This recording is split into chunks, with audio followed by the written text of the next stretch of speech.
welcome to News 360 on Housing TV Africa.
Considering the high rate of investment opportunities embedded in the sector.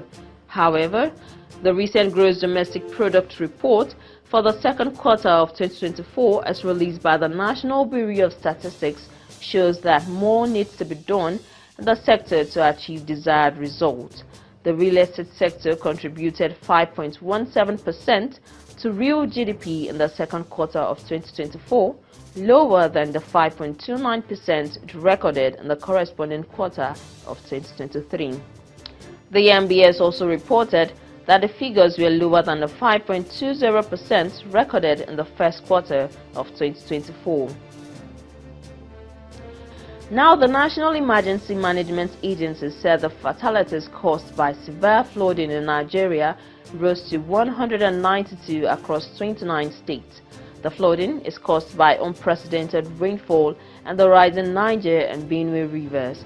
The 29 states hit by flooding so far are Adamawa, Akwa Ibom, Bauchi, Bayelsa, Benue, Borno, Ebonyi, Ekiti, Enugu, the Federal Capital Territory, Gombe, Imo, Jigawa, Kaduna, Kano, Katsina, Kebbi, Kogi, Kwara. Others are Lagos, Nasarawa, Niger, Ondo, Oyo, Sokoto, Taraba, Yobe, Zamfara, and Plateau. Speaking with newsmen on Sunday, NEMA spokesperson Ezekiel Manzo said information gotten from their emergency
building permit to apply for increased building ratios for penthouses in new cities.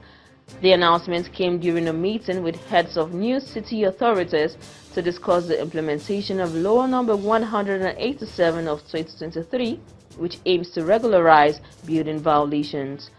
The meeting, attended by senior officials from the new Urban Communities Authority, focused on the application of the law and its implementing regulations. Minister El Shabini emphasized that the new policy is intended to encourage compliance with building regulations, noting that applications for increased building ratios for penthouses will be accepted starting December 1st, 2024.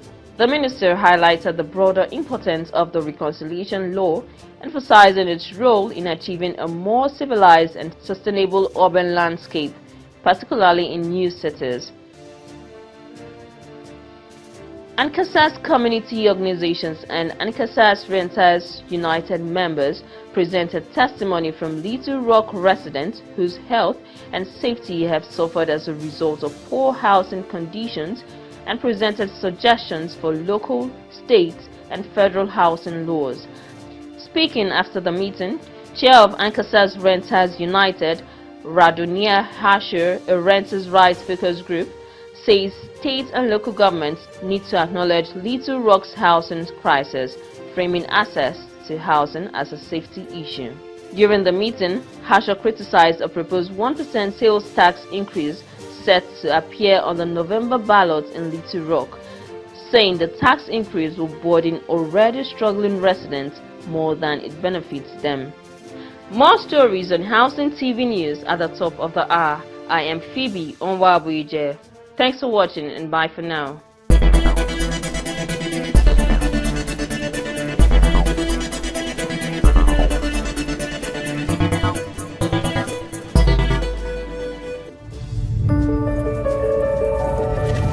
Housing TV Africa, your first in housing development broadcasting.